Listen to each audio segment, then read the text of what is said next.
네, 벌써 11월 첫째 주일이 되었습니다. 이제 올 2019년이 2달 남았는데요. 여러분 어떻게 남은 2달을 보내고 계십니까? 아마 기도 응답이 아직 안 된 그런 기도 제목들이 있다면 여러분들 가운데 그 기도 제목이 빨리 응답되기를 바라는 그런 마음이 있으실 거고요. 또 아직 해결되지 못한 그런 문제들이 우리 가정과 또 직장, 비즈니스 안에 있다면 또 그것이 빨리 해결되기를 원하는 그런 마음이 있는 줄 믿습니다. 하지만 우리가 이 세월의 흐름 속에서 놓치지 말아야 할 것은 하나님께서 여전히 우리의 인생의 주인이시며 우리를 다스리고 계시고 그리고 하나님께서 우리를 베스트 웨이로 인도하고 계신다는 사실입니다. 우리가 이 믿음을 가지고 나아가게 된다면 우리가 견고하며 흔들리지 않는 그런 하나님의 사람들이 되게 될 줄 믿습니다. 오늘 이 본문 내용은 우리가 이번 11월 구역 공부에서 함께 또 나누게 될 디모데에 대해서 다루고 있습니다. 그래서 여러분들의 구역 모임이 더 풍성한 나눔이 될 수 있도록 오늘 이 디모데를 중심으로 함께 말씀의 은혜를 나누고자 합니다. 디모데 후서는 바울이 순교하기 직전 로마 감옥에서 바울의 유언과도 같은 그러한 서신이 바로 이 디모데 후서입니다. 투옥된 바울은 그가 복음으로 낳은 영적 아들, 다음 세대를 이어갈 목회자인 디모데에게 그의 마지막 온 힘을 다하여서 써내려간 편지가 바로 이 디모데 후서입니다. 이 디모데 후서 안에는 바울이 얼마나 이 디모데에 대한 사랑과 또 권면과 그리고 디모데를 간절히 만나기를 원하는 그런 그 마음이 담기는지를 우리는 알게 됩니다. 바울은 디모데를 생각할 때마다 디모데의 눈물을 생각한다, 그렇게 이야기를 했습니다. 바울을 위해서 늘 눈물로 기도하는 그 디모데의 눈물을 바울은 알고 있었다는 것입니다. 또한 교회를 위해서 또 사람들을 위해서 또한 섬기며 또 겸손히 그 직무를 다하며 눈물로 기도하는 그 디모데의 그 모습을 바울은 생각할 때마다 마음에 기쁨이 있었다는 것입니다. 바울은 디모데를 생각할 때마다 그 마음속에 기쁨이 있었고 또 그 디모데를 더욱더 하나님의 말씀으로 격려하기를 원했습니다. 사실 디모데는 연약함을 많이 가진 그런 사람이었습니다. 디모데는 육신적인 연약함을 가진 사람이었습니다. 디모데전서 5장 23절에 보면은 바울이 이렇게 권면을 합니다. 이제부터는 네가 물만 마시지 말고 너의 그 안 좋은 위장과 또 자주 나는 그 병을 위해서 포도주를 약으로 조금씩 좀 써라, 이렇게 권면을 하고 있습니다. 어떤 분은 이런 말씀은 참 너무나 좋은 말씀입니다, 이렇게 생각할지 모르겠지만 디모데는 술을 입에 대지 않는 이 금욕적인 삶을 살았던 것 같아요. 근데 그가 이 위장이 좋지 않아서 자주 이 위장병이 도지게 되고, 그래서 이 바울은 생각할 때마다 이 포도주를 좀 약으로 조금씩 좀 쓰면 좋겠다, 이렇게 고민하고 있다는 것이죠. 디모데는 이 육신적인 그런 연약함을 가진 그런 사람이었습니다. 또한 디모데는 사역자로서 연약함을 가지고 있었습니다. 디모데전서 4장 12절에 보면은 바울이 디모데에게 이렇게 말합니다. 누구든지 너의 연소함, 너의 나이 적음을 업심여기지 못하게 하고 오직 말과 행실과 사랑과 믿음과 정절에 있어서 믿는 자에게 본이 되라, 이렇게 말씀합니다. 디모데는 에베소 교회를 개척한 바울의 뒤를 이으는 그러한 후임 목사입니다. 여러분, 그 큰 거목과 같은 그런 위대한 목회자의 후임은요 정말 힘듭니다. 왜냐하면 모든 면에서 그 전임 목사님과 비교를 당하기 때문에 그렇습니다. 그래서 이전의 목사님은 이렇게 설교하셨는데 왜 목사님은 설교가 그 정도밖에 안 됩니까? 또는 이 전에 목사님은 이렇게 하셨는데 목사님은 또 왜 이렇게 하십니까? 늘 비교 대상이 될 수밖에 없는 것이죠. 더구나 이 카리스마가 있는 대사도인 바울과 비해서 이 디모데는 나이도 어렸습니다. 삶의 경험도 부족했습니다. 그러기에 이 디모데를 업신여기는 그런 교인들이 있었던 것 같아요. 바울과 달리 디모데는 온유하고 또 온유한 겸손한 성품을 가진 그런 젊은 목회자였기 때문입니다. 에베소 교회 안에서 그런 디모데의 나이가 젊다고 또 그가 온유하고 내성적인 성격 때문에 이 담임 목사인 디모데를 우습게 여기고 함부로 대하는 그런 교인들에게 너는 분명하게 너의 연소함을 업신여기지 못하게 하고, 그리고 말과 행실과 사랑과 믿음과 정절이 있어서 흠잡히지 않는 그런 본이 되는 그런 사람이 되라, 이렇게 권면하고 있다는 것입니다. 여러분, 교인들은요, 이 목회자가 카리스마가 있으면요, 권위주의적이라고 비판합니다. 또 반대로 목회자가 온유하고 인격적이면 또 카리스마가 없다라고 또 비판합니다.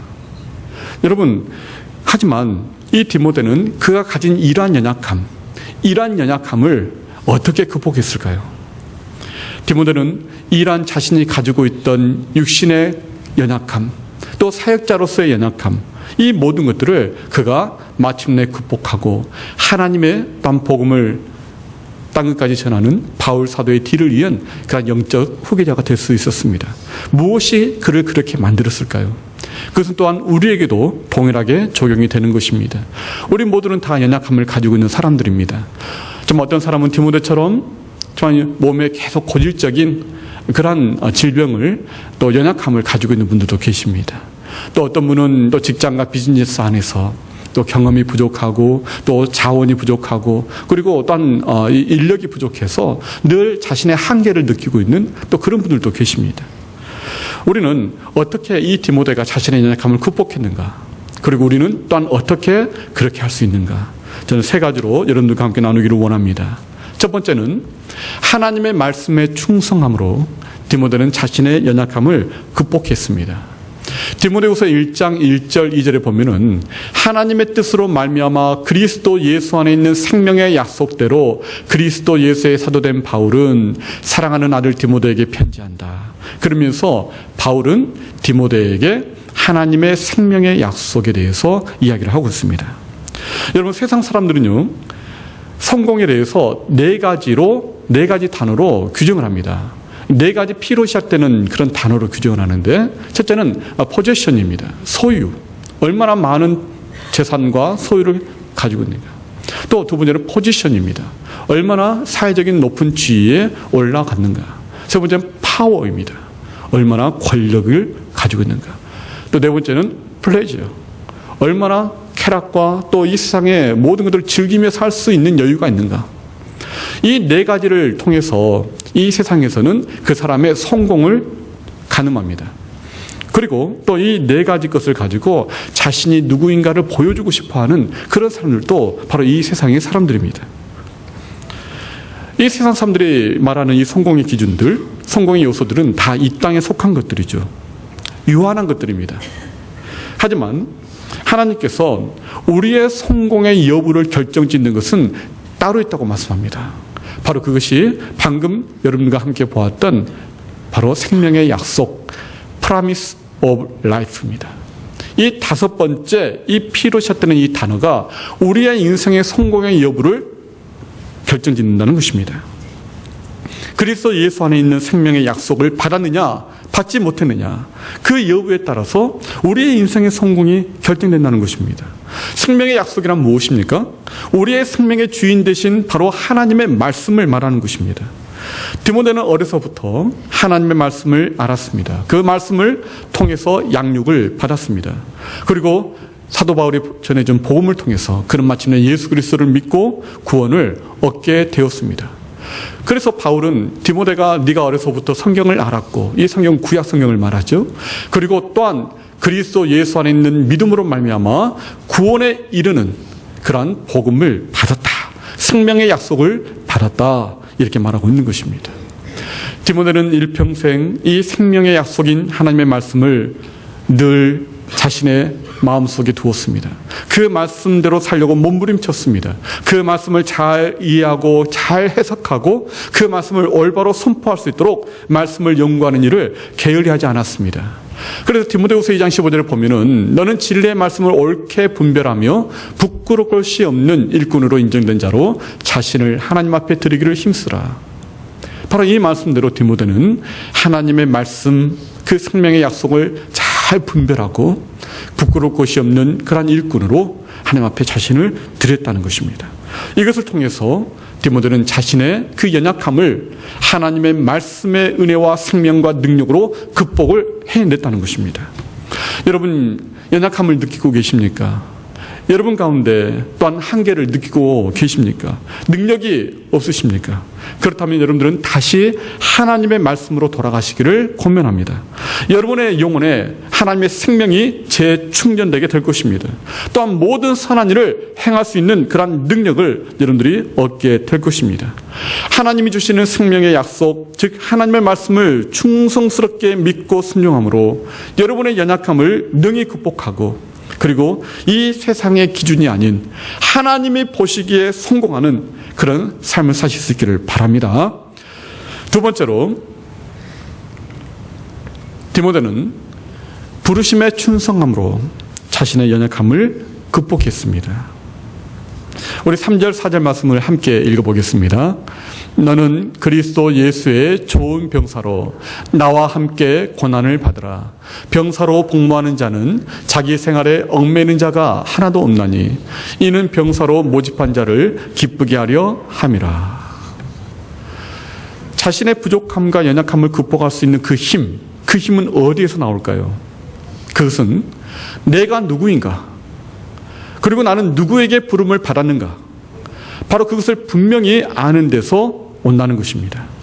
다시 말해, 나를 부르시고 나의 모든 것을 결정하시는 최종 결정권자가 우리 주님이신 것을 믿고 고백하는 것입니다. 그리고 그 부르심에 충성하는 것입니다. 디모데는 자신을 예수 그리스도께 부름받은 군인이다, 병사다, 이란 분명한 인식을 가지고 있었습니다. 이 군인의 목적은 무엇입니까? 자기 자신을 기쁘게 하는 것이 아니라 나를 불러주신 바로 그 명령권자, 총사령관을 기쁘게 하는 것입니다. 우리는 예수의 군사로 부름을 받았습니다. 그러기에 우리는 오직 예수 그리스도의 명령과 권위에 복종하고 충성하는 그러한 하나님의 사람들이 되어야 하는 것입니다. 디모데는 자신의 부족함에 초점을 맞추며 산 사람이 아니었습니다. 자신의 연약함에 초점을 맞추고 거기에 함몰되어버리는, 낙심하는, 포기해버리는 그런 인생이 아니었습니다. 그는 오히려 나를 부르신 이가 주님이시기에 나로 하여금 능히 주님의 일을 감당케 하실 것이다. 나의 연약함, 나의 부족함, 나의 한계, 이것들도 오히려 주님께서 들어 쓰실 것이다 라는 그런 분명한 확신이 있었다는 것입니다. 바로 그 부르심의 충성함으로 디모데는 자신이 가지고 있던 연약함과 핸디캡을 극복해낼 수 있었다는 것입니다. 바울은 디모데에게 이렇게 권면합니다. 내가 너를 안수할 때 그때 너의 속에 있는 그 은사를 다시 불리듯 일어나게 하기를 원한다. 그때 그 확신, 그때 그 충성, 그때 그 열정, 그것이 다시 너 안에 풀리듯 일어나기를 원한다. 하나님이 우리에게 주시는 것은 두려워하는 마음이 아니다. 오직 능력과 사랑과 절제하는 마음이다. 그렇기 때문에 너는 고난을 두려워하지 말아라. 내가 옥에 갇혀있다고 해서 나를 부끄러워하지 말아라. 오직 하나님의 능력을 따라 복음과 함께 고난을 받아라. 그렇게 고민하고 있는 것입니다. 바울은 우리가 주님께 부름받았기에 두려워하지 말고 살고 죽는 모든 것을 주님께 맡기라고 말씀합니다. 오히려 하나님의 능력 안에서 복음과 함께 고난을 받으라고 권면하고 있는 것입니다. 여러분, 참된 능력이란 무엇일까요? 참된 능력이란 고난을 피하는 능력이나 또는 고난을 해결할 수 있는 그런 능력보다 더 중요한 능력, 곧 고난을 넉넉히 이기는 능력입니다. 우리가 주의 나라와 주의 복음을 위하여 살다 보면 우리에게 도전되는 참 여러 가지 어려움과 또 고난이 있습니다.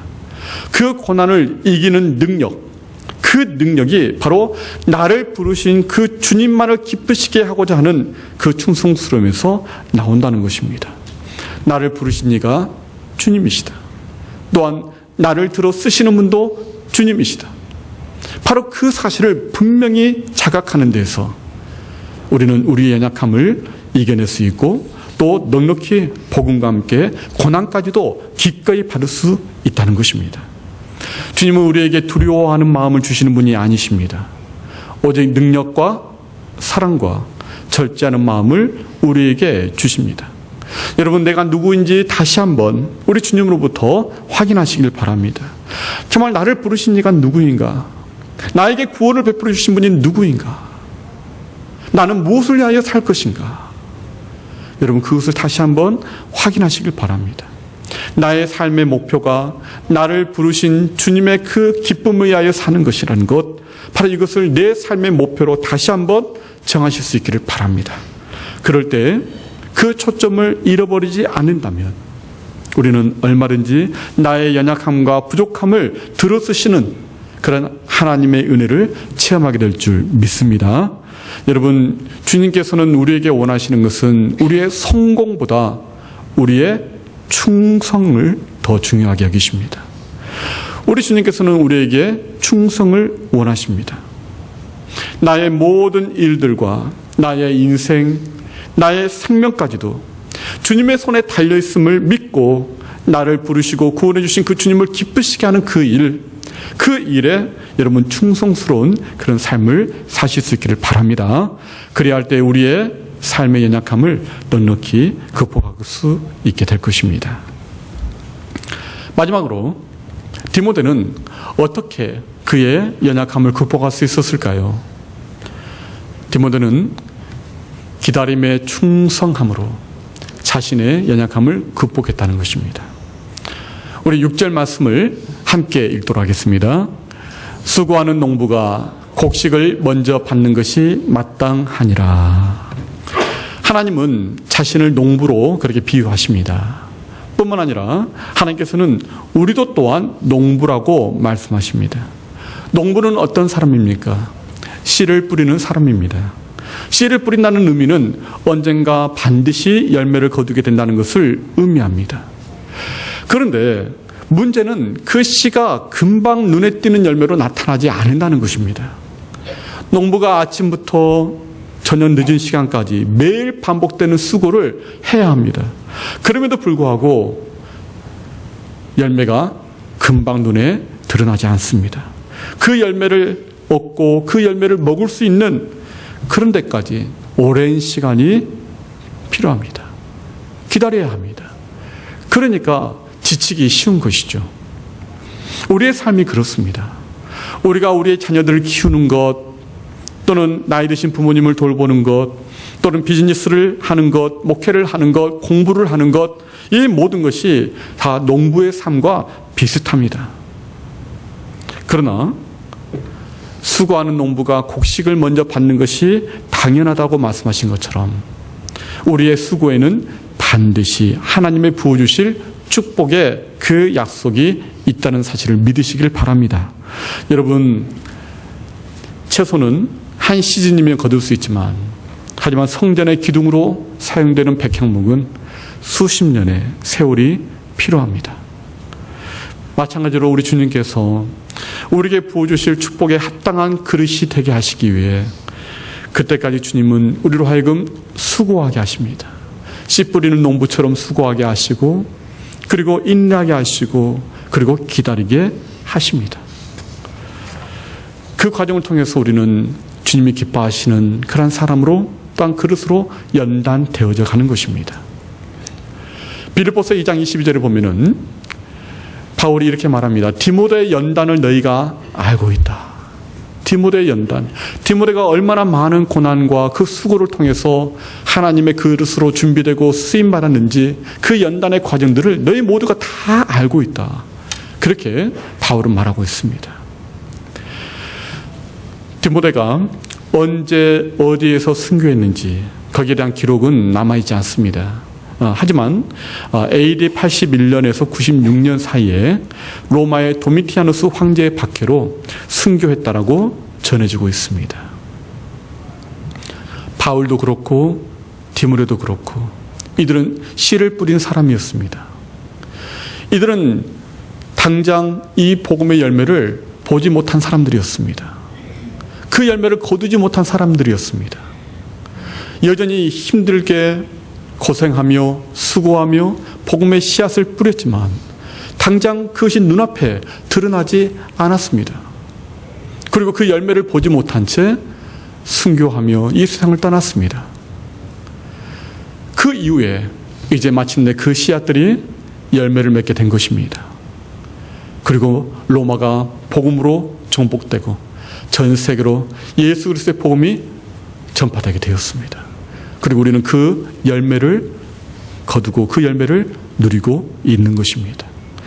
여러분, 바로 수고하는 농부의 기다림, 그 기다림으로 자신의 연약함을 디모데는 극복해냈다는 것입니다. 디모데가 이러한 연약함을 가지고 있는 사람에도 불구하고 끝까지 바울의 뒤를 이어 충성스럽게 그의 달려갈 길을 다 달려갈 수 있었던 바로 그것은 첫째는 하나님의 은혜였습니다. 하나님의 도우심이었습니다. 뿐만 아니라 바울을 비롯한 주변의 많은 동역자들의 기도와 사랑이 있었기 때문에 그는 이러한 연약함을 극복한 삶을 살 수 있었다는 것입니다. 우리는 디모데의 삶을 통해서 우리가 알게 되는 분명한 진리가 있습니다. 그 진리는 하나님이 원하시면 우리의 연약함을 얼마든지 극복할 수 있으며 오히려 그 연약함을 하나님께서 사용하셔서 하나님의 영광과 능력을 나타내실 수 있다는 사실입니다. 여러분, 우리가 우리 자신의 연약함, 내가 가지고 있는 핸디캡에 내가 초점을 맞추지 않고 오히려 하나님의 그 생명의 말씀, 그리고 나를 부르신 그 하나님의 부르심의 소명, 또한 농부의 그 수고와 그 기다림을 기쁘게 충성스럽게 감당한다면 우리를 통하여서 하나님은 놀라운 역사들을 이루실 줄 믿습니다. 여러분, 하나님의 생명의 말씀, 또 부르심에 대한 소명, 농부의 기다림을 가지고 여러분의 그 자리에서 충성하실 수 있기를 바랍니다. 그 자리에서 그 일을 감당할 때 하나님께서 여러분들을 축복하실 것입니다. 그 축복을 감당할 수 있는 그릇이 될 수 있도록 여러분들을 빚어 가실 것입니다. 이러한 은혜가 오늘 우리 모두와 그리고 우리 교회에 함께하기를 주의 이름으로 축원합니다. 아멘. 기도하겠습니다.